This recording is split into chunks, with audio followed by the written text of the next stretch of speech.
Hello students, welcome back to my new video. आज मैं एक फेमस पोएट विलियम ब्लेक की लिखी एक फेमस पोएम के बारे में डिस्कस करूंगा जिसका नाम है होली थर्सडे। सबसे पहले हम द पोएट विलियम ब्लेक के बारे में बात करेंगे। विलियम ब्लेक अंग्रेजी साहित्य के एक महान कवि, चित्रकार और दार्शनिक थे। वे रोमांटिक युग के प्रारंभिक कवियों में से एक माने जाते हैं। उनकी कविताएं केवल सौंदर्य या कल्पना तक सीमित नहीं है, बल्कि वे समाज की नैतिक, धार्मिक और सामाजिक समस्याओं पर गहरी टिप्पणी करती है। ब्लेक का प्रसिद्ध काव्य संग्रह सॉन्ग्स ऑफ इनोसेंस और बाद में प्रकाशित सॉन्ग्स ऑफ एक्सपीरियंस मानवीय जीवन के दो विपरीत अवस्थाओं, निर्दोषता और अनुभव को दर्शाते हैं। Holi Thursday Kavita songs of innocence का एक महत्वपूर्ण भाग है। ये कविता देखने में सरल और धार्मिक प्रतीत होती है, लेकिन इसके भीतर सामाजिक यथार्थ, करुणा, मासूमियत और धार्मिक संस्थाओं की भूमिका पर गहरा चिंतन छिपा है। अब हम होली थर्सडे टाइटल का अर्थ क्या है इसके बारे में बात करेंगे।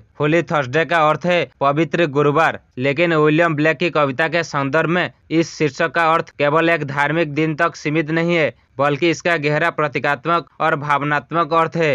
होली शब्द का अर्थ है पवित्र, धार्मिक और थर्सडे शब्द का अर्थ है गुरुवार, अर्थात ईसाई धर्म का एक विशेष पवित्र दिन जिस दिन चर्च में धार्मिक समारोह आयोजित किए जाते हैं और गरीब तथा अनाथ बच्चों को सामूहिक प्रार्थना के लिए लाया जाता है। कविता में यह दिन इसलिए पवित्र कहलाता है क्योंकि अनाथ और गरीब बच्चे सफेद वस्त्र पहनकर एक साथ भजन गाते हुए चर्च जाते हैं। ब्लैक के अनुसार इन बच्चों की मासूमियत और पवित्र हृदय ही इस दिन को सच में पवित्र बनाते हैं। होली थर्सडे शीर्षक ये संकेत करता है कि सच्ची पवित्रता धार्मिक संस्थाओं में नहीं, बल्कि निर्दोष बच्चों के हृदय में निवास करती है। यह शीर्षक करुणा, प्रेम और मानवता का प्रतीक है। हालांकि सॉन्ग्स ऑफ इनोसेंस की कविता में दिन पवित्र प्रतीत होता है, फिर भी शीर्षक यह प्रश्न उठाता है, यदि यह दिन इतना पवित्र है तो बच्चे गरीब और उपेक्षित क्यों है। इस प्रकार शीर्षक समाज और चर्च की जिम्मेदारी पर मौन प्रश्न करता है।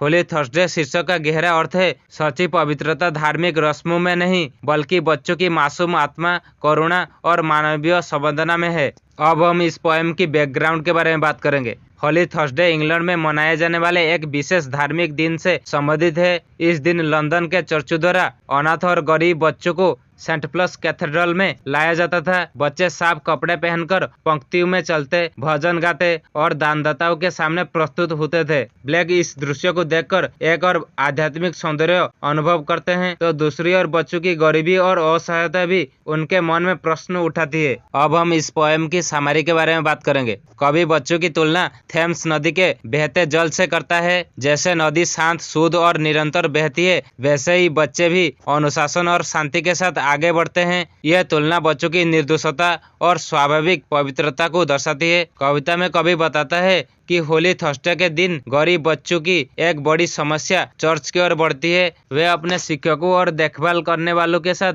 अनुशासित पंक्तियों में चलते हैं। जब बच्चे सामूहिक रूप से भजन गाते हैं तो कवि को उनकी आवाजें स्वर की गूंज जैसी लगती है। ब्लैक के लिए बच्चों की आवाजें किसी धार्मिक उपदेश से अधिक पवित्र है। ये बताता है कि ईश्वर बच्चों की मासूम आत्माओं में निवास करता है, न कि केवल चर्च की दीवारों में। कवि इन बच्चों को फूलों के समान मानता है, नाजुक, सुंदर और पवित्र। वे समाज की कठोरता और पाप से अभी अछूते हैं। यह कविता सॉन्ग्स ऑफ इनोसेंस की मूल भावना को प्रकट करती है। निर्दोषता ही सच्ची दिव्यता है। कवि इन बच्चों की मासूमियत, पवित्रता और एकता से प्रभावित होता है और इसे ईश्वर की उपस्थिति का प्रतीक मानता है। अब हम इस पोएम की निष्कर्ष क्या है इसके बारे में बात करेंगे। विलियम ब्लेक की होली थर्सडे एक ऐसी कविता है जो सरल शब्दों में गहन सत्य प्रकट करती है। यह हमें सिखाती है कि सच्चा ईश्वर मासूम हृदय में बसता है। बच्चों की पवित्रता किसी भी धार्मिक संस्था से श्रेष्ठ है। समाज का नैतिक कर्तव्य है